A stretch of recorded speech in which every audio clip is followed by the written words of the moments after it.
নাঙ্গলকোটে নবগঠিত অ্যাডহক কমিটির মতবিনিময় সভা ও কৃতি শিক্ষার্থীদের সংবর্ধনা সভা অনুষ্ঠিত। কুমিল্লার নাঙ্গলকোটে শাকতলী উচ্চ বিদ্যালয়ের নবগঠিত অ্যাডহক কমিটি 2025 সালের এসএসসি পরীক্ষার জিপিএ 5 প্রাপ্ত কৃতি শিক্ষার্থীর সংবর্ধনা ও মতবিনিময় সভা অনুষ্ঠিত হয়েছে। রোববার দুপুরে শাকতলী উচ্চ বিদ্যালয়ের নিজস্ব হলরুমে এই সভা অনুষ্ঠিত হয়। এ সময় শাকতলী উচ্চ বিদ্যালয়ের ভারপ্রাপ্ত প্রধান শিক্ষক মানিক চন্দ্র মজুমদারের সভাপতিত্বে প্রধান বক্তা হিসেবে বক্তব্য রাখেন অ্যাডহক কমিটির সভাপতি মোহাম্মদ শোয়েব খন্দকার। অন্যান্যদের মধ্যে বক্তব্য রাখেন অত্র স্কুলের সহকারী শিক্ষক মেজবাউদ্দিন আহমেদ, সহকারী শিক্ষক শরীফুল ইসলাম, অবসরপ্রাপ্ত শিক্ষক শাহজাহান ভুইয়া, সাবেক শিক্ষক তোহা ভুইয়া স্বাধীন, অভিভাবক সদস্য নাসির উদ্দিন, সমাজসেবক আসিরুজ্জামান বাহার, আবুল কালাম মেম্বার, গোলাম মোস্তফা অডিটর, আব্দুর রব সহ প্রমুখ বক্তব্য রাখেন। এ সময় প্রধান বক্তা বলেন, আগামীতে সকল ছাত্রছাত্রী A+ পাওয়ার মন মানসিকতা নিয়ে প্রস্তুত থাকতে হবে। শিক্ষা প্রতিষ্ঠানটি সম্পূর্ণ রাজনৈতিক প্রভাবমুক্ত থাকবে এটুকু বিশ্বাস রাখতে পারেন। এ সময় তিনি ছাত্র, শিক্ষক ও প্রতিষ্ঠানের মান উন্নয়নে বিভিন্ন দিক নির্দেশনামূলক বক্তব্য রাখেন। জানাতুল আফসানা, এননিউজ 24 টিভি। স্কুলের শিক্ষক এবং অন্যান্য স্টাফদের সাথে আমার পরিচিতি পর্ব একটি বিশেষ প্রেক্ষাপটে, যেহেতু ইতিমধ্যে এসএসসি পরীক্ষার ফলাফল প্রকাশ হয়েছে এবং অপেক্ষাকৃত নাঙ্গলকোটে, আমি নাঙ্গলকোটের বললাম এই কারণে সারা বাংলাদেশের সাথে তুলনা করা যাবে না।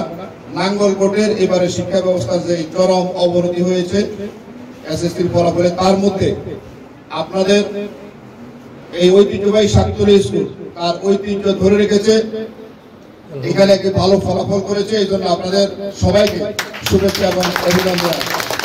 আমি নিজেও গর্ববোধ করছি যে নাঙ্গলকোটের শিক্ষার বিপর্যয়ের মুখে আমি আমার একটা স্কুলের সভাপতি দায়িত্ব পেয়েছি, যেখানে ইজ্জত রাখার মতো আমার ইজ্জত আছে। এখানে নাঙ্গলকোটের একেবারে একজনও পাস করে নাই এমন স্কুলও নাঙ্গলকোট উপজেলায় আছে।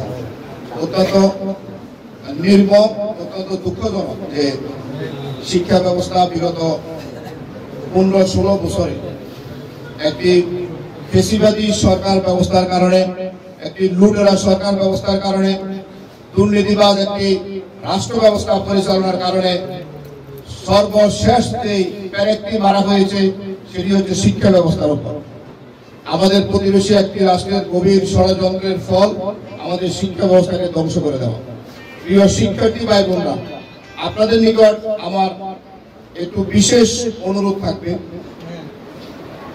শাকতলী স্কুল এমন একটি ঐতিহ্যবাহী স্কুল, বিশেষ করে আমি এই গত কয়েক মাস আগে হেসাকাল ডিগ্রি কলেজের বিদ্যুৎ সদস্য করছিল আমাকে। সেখানে শিক্ষা ব্যবস্থার মান এবং ছাত্রছাত্রীদের সংখ্যা সবকিছু বিবেচনা আমার কাছে মনে হয়েছিল যে ওই স্কুলের ওই কলেজটি দায়িত্ব পালন করা আমার জন্য সম্মতজনক ছিল না। আমি স্বেচ্ছায় সেই কলেজ থেকে দায়িত্ব থেকে অব্যাহতি নিয়েছি। আর শাকতলী স্কুলের ব্যাপারে আমি আমার অনেক বন্ধু বান্ধব, এই স্কুলের সাবেক ছাত্র যারা বিভিন্ন জায়গায় সরকারি বেসরকারি বিভিন্ন প্রতিষ্ঠানে উচ্চপদস্থ কর্মকর্তা, তাদের অনেক অনুরোধে আমি শাকতলী স্কুলের দায়িত্ব নেওয়ার এবং আপনাদেরও এলাকাবাসীর অনেক গণ্যমান্য ব্যক্তিবর্গের অনুরোধে দায়িত্ব নেওয়ার সিদ্ধান্ত নিয়েছি। এই কারণে নাঙ্গলকোটে এই কয়েকটি অনেক পুরনো ঐতিহ্যবাহী স্কুল, তার মধ্যে শাকতলী উচ্চ বিদ্যালয় অন্যতম একটি।